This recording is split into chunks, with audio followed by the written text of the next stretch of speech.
Hi guys, welcome to my channel. Don't forget to subscribe and hit the notification bell for more presentations. Just wanted to smile or laugh as you begin to listen to my talk and ponder on relevant and essential thoughts about developmental reading. I am RMMacale, your steward for the moment. Just want to remind you that in taking the test itself employs reading, and there are important factors for you to consider. First, you should examine and test the suggested solution to see if they work. Second, needs to test ideas for flaws or defects and must not be inhibited with the thought of being aggressive, destructive, retaliation, and over-evaluation. In other words, we have to try or examine for ourselves to assess if these things really work or for you to minimize errors. Third, should engage in critical thinking activities such as active thinking, exploring situations with questions, using different perspectives to view a situation in an organized way to discuss ideas. Meaning, you have to indulge yourself in critical thinking situations for you to develop active thinking and oral skills.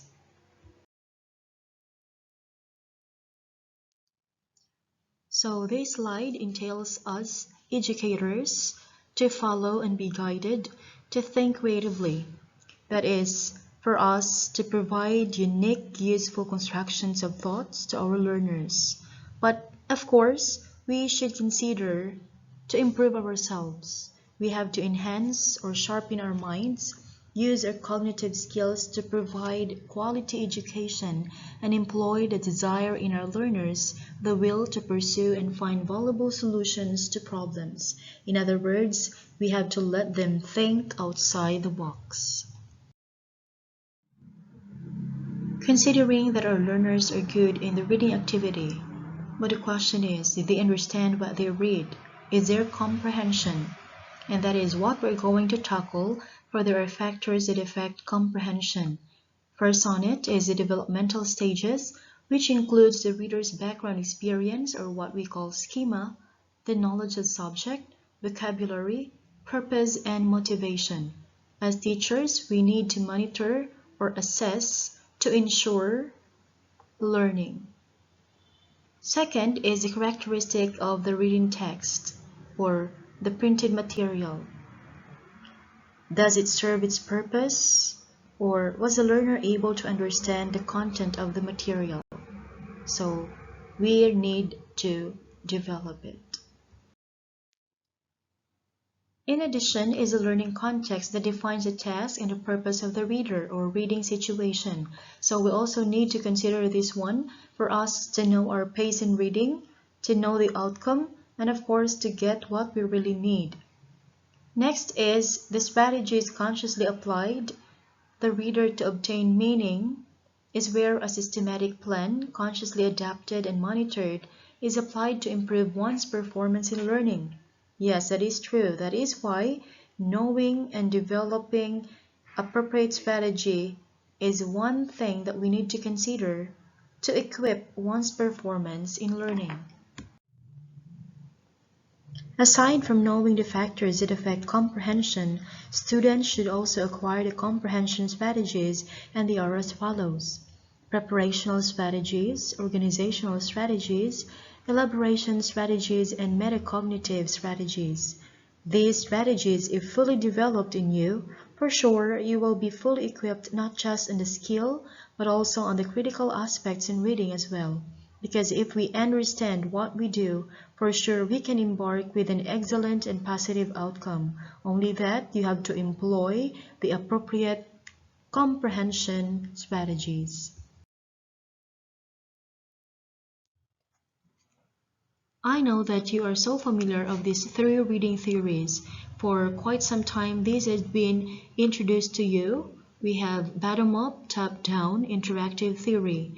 And to give you some highlight on this theory, bottom-up is also called as data-driven processing, wherein taking information from the book, then we process it in mind. It always happens, or mostly happens, to us when we read books for the first time, and we internalize the contents of it, and that we acquire learning. Another is top-down. It is known as concept-driven processing. Why? Because we already have concept in mind, and that is based from our experiences, from what we have undertaken, and this concept in mind will be developed or improved once we get a resource similar to what we have in mind. And so, from our own concept, it becomes better or even best with the aid of the learning material used. Another is interactive theory. So, this helps us to become more engaged in the activity because you does not only read or conceptualize things or the information in mind, but you tend to react on a particular language or context as to your existing knowledge.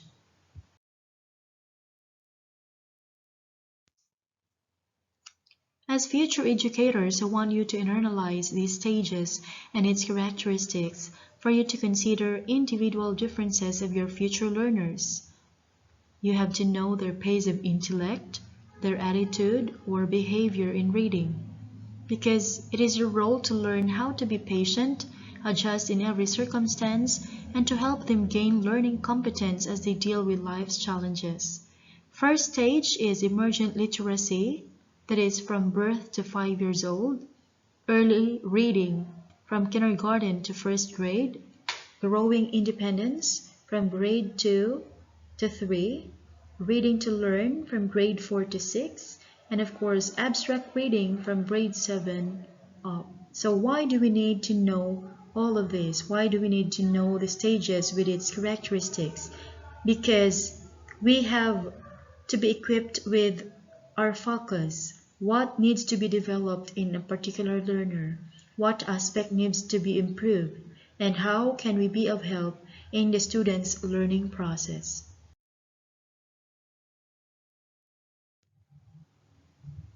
There are factors that help emergent literacy learners' reading development: background experiences, language facility, interest in reading, social and emotional development. But before that, let us first identify the word emergent. Emergent refers to a person or individual who is in the process of learning to read and write, okay? And the first factor is background of experiences. Do you believe in the saying that says, experience is the best teacher? Yes, I guess, and that is true.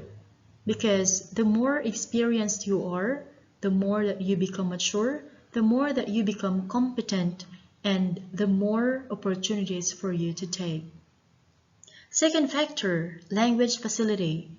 Opportunities also when you are exposed to oral conversations or discussions, storytelling, drama, and etc. Because this can be of help, especially in boosting our confidence. And if you are used to these things, this will develop your communication skills. Interest in reading as the third factor. This may vary to a particular individual if what material will caught his interest. Last, social and emotional development. This is also an important thing to consider because if a kid grows with full of love, he tries to love his environment, the people that surrounds him, and he knows how to become sensitive, the way he behave or the way he deal with other people. And that is one thing that a person must grow with limitations as to how he will become sensitive and secure toward other people.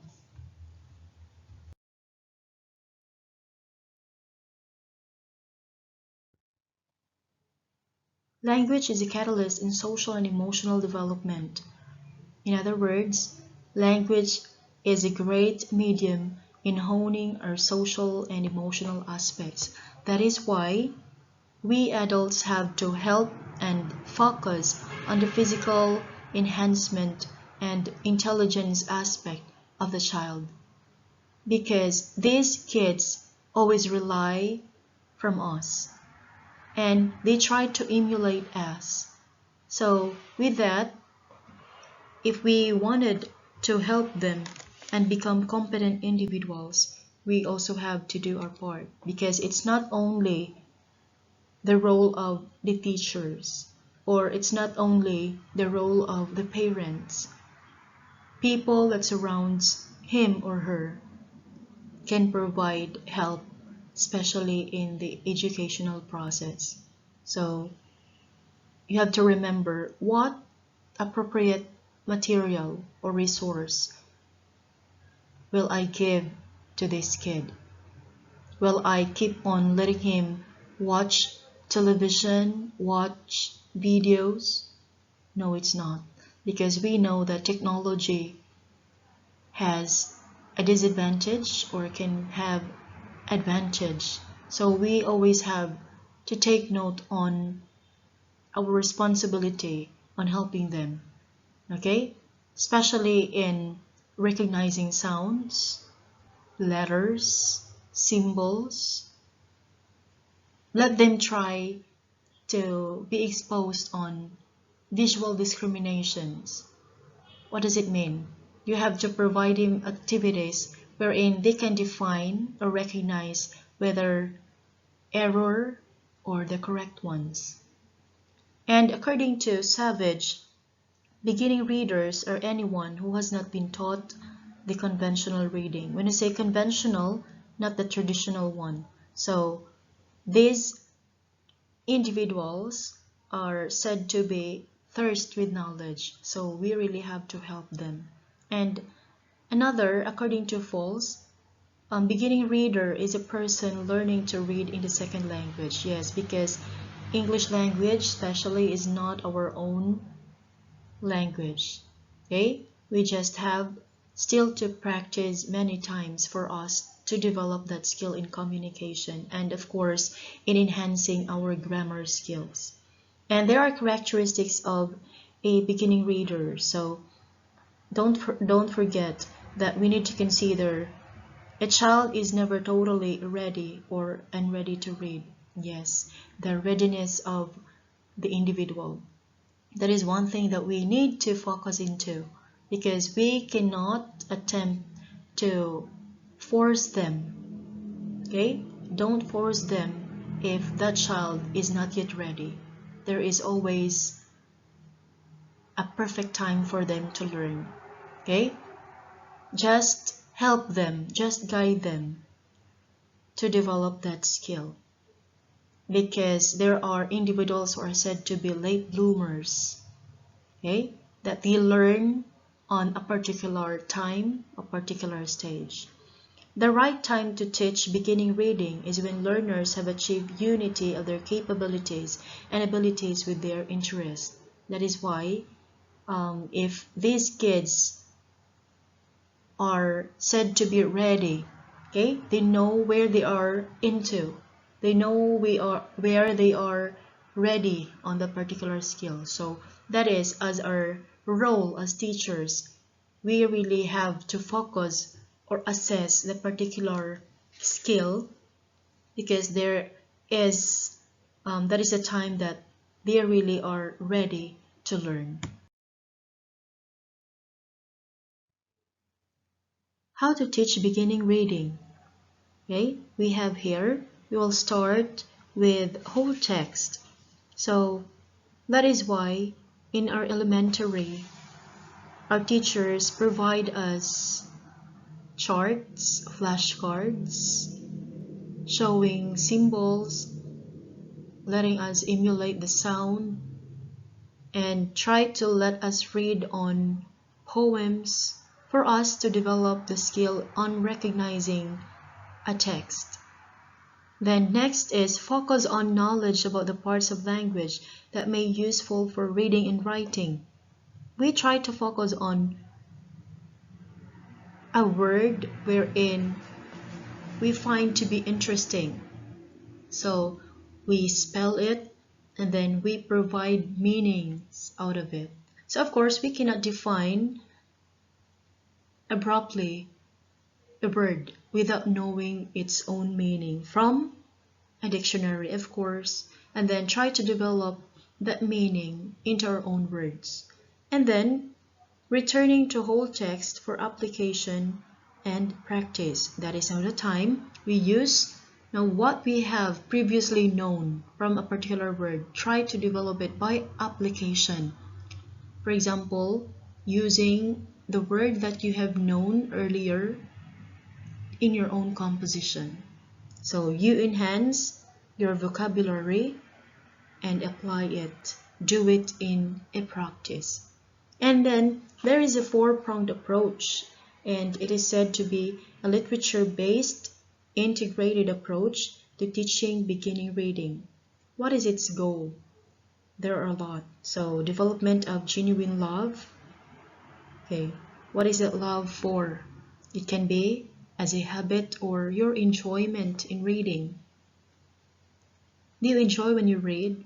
It depends on the material I am using, the material I'm into, or the mood on that day.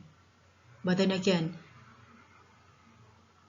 correctly or honestly, reading entertain us. It always console us. Okay, especially if we are depressed, we are brokenhearted. Okay, it really helps us. And then it also improves our critical thinking skills. So we think outside the box. We tend to interact with our own self. Then oral language, we develop our communication aspects, and we tend to correct even our grammar because we have the knowledge on how we will correct or monitor our compositions. Then we know how to decode or encode skills, meaning we try to, since we know how to correct ourselves, we know that this word is not appropriate for that composition. There is another synonym, or there is another word for that, a perfect word for that, and then encoding, you try to use it, okay? Because you know that it is the perfect word for you to employ.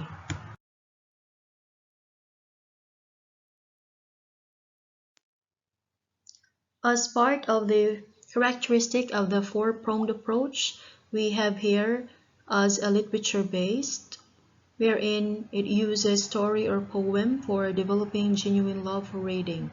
Yes, that is why people, if they tend to love reading, what they use are literary pieces. And mostly people tend to use or read novels, magazines, or any other resource that they love to or that caught their interest.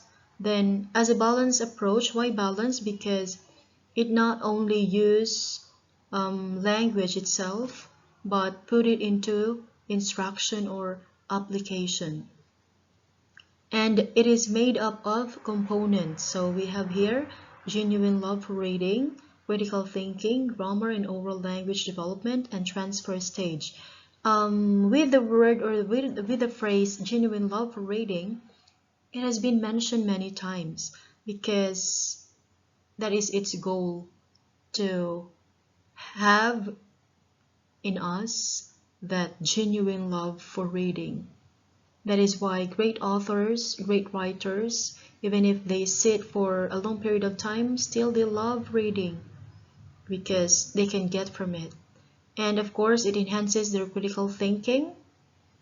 We enhance our critical thinking when we read. Okay? It's not only that we focus into the shallow part of the reading material, but we tend to ask or use the hows and whys of things.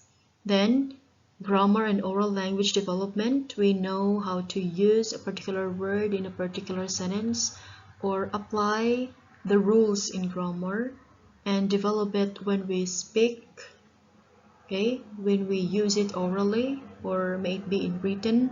And then transfer stage, it's up to us on how we will transfer, meaning it can be through written, no, that we help other people learn from us. It can be through books that you have written or shared to them, or what we have published. Then the parts of the grammar and oral language development are presentation lesson or introduction, teacher modeling or direct instruction, guided practice, and individual practice. So you have to take note of the parts of grammar and oral language development. Then teachers can help improve comprehension by assessing prior knowledge and help relate this knowledge to new ideas in text. So assessing or formulating the prior knowledge and help them, the kids, to relate on the prior knowledge that they have in mind to the new ideas in text. Then teaching words in the text that labels schemata important to the writer's message. Then helping students sharpen cognitive skills to be able to comprehend the text or the test. Showing the students the way writers organize printed text to help them read the blueprint. So again, as teachers, we really have to help our kids, our learners, to improve their comprehension skills. There are different comprehension strategies that can be applied in pre-reading, during reading, and after reading.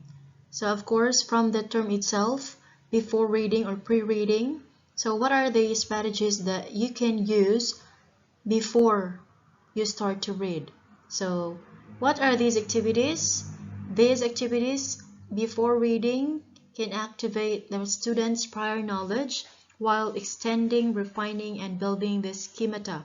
So of course, before reading, that is to start using your prior knowledge. So what are these activities? We have overview, vocabulary preview, structural organizer, student-centered study strategies, and teacher-directed lesson framework. So as follows are the strategies, and there are specific meanings, and I want you to study on each. And in this part, I highlighted the acronyms with its definition, and it is on the student-centered study strategy. First, we have the PQRST, which stands for Preview, Question, Read, Summarize, Test. The Triple S technique, OK5R. So we have the overview, key ideas, read, record, recite, review, reflect. Then PQ4Rs, we have preview, question, read, reflect, recite, review. Then S4R, so we have survey, read, recite, record, review. PQ5R, we have preview, question, read, record, recite, review, reflect. And this strategy provides for previewing, student-centered questions, and establishment of purpose. So again, you have to take note of the definition of every acronym, for it signifies a term for every letter. Then teacher-directed lesson framework, so includes directed reading activity or the DRA, directed reading thinking activity, DRTA, guided reading procedure, and reciprocal questioning, the request, which this gives teachers a plan on which they can build lessons, while some give students strategies for approaching the text. So you have to consider on the different or various strategies on teaching to read. And then comprehension strategies while reading or during reading are activities that can guide reader text interactions while reading is taking place. So there is now the time that you, while reading, you are having interaction with the material you are using. So what are those techniques that you need to use? It can be question answering, inserted questions, immediate oral feedback, timelines and charts, listing main ideas, outlining, paraphrasing, and summarizing. Lastly, we have strategies and comprehension wherein used or applied after reading. So activities that help students remember new ideas and information.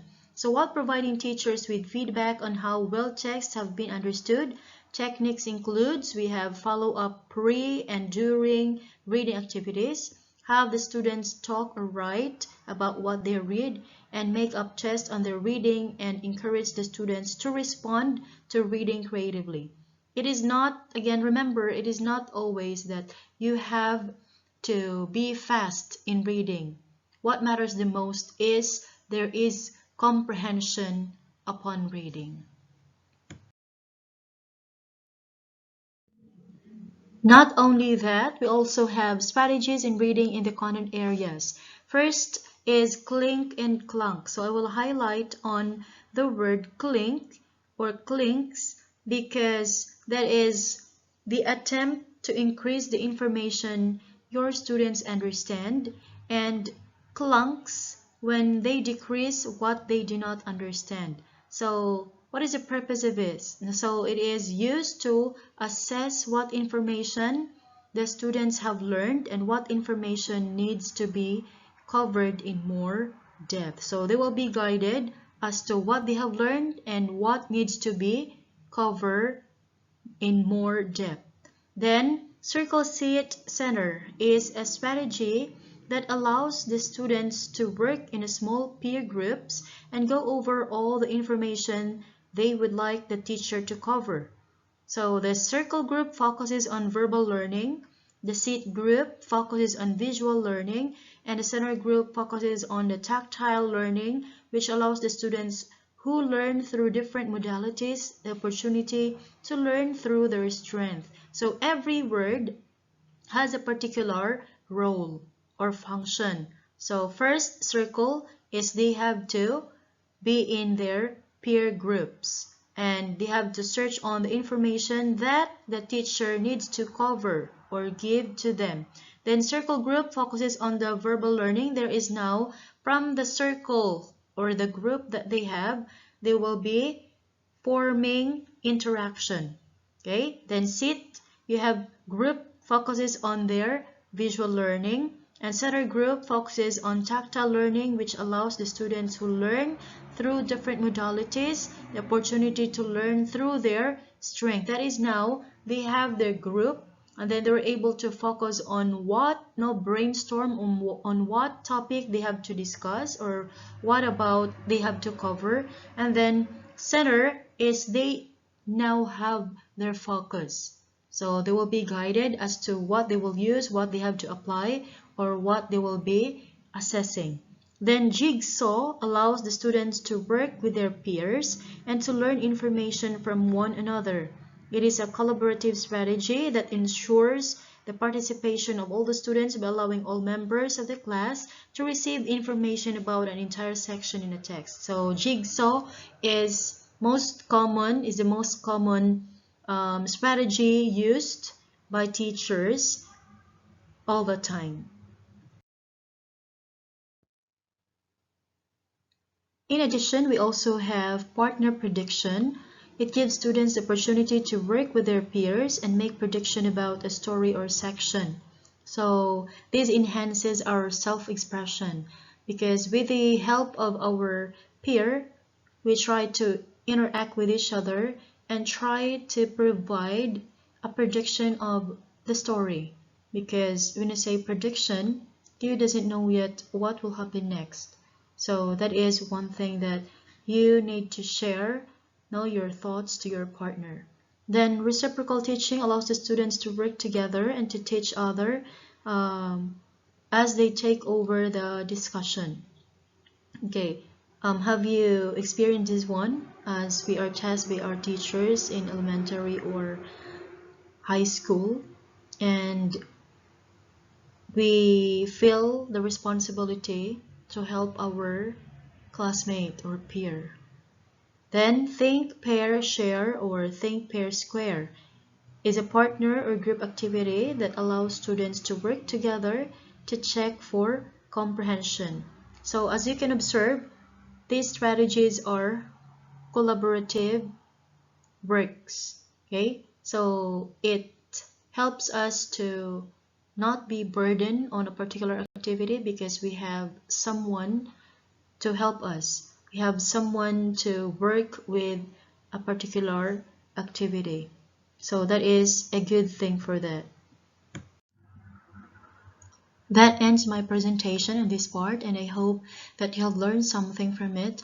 And I will be sharing another presentation questions on how you will develop your skill in reading and, of course, to assess your comprehension skills. So good luck on your journey and keep safe always. God bless.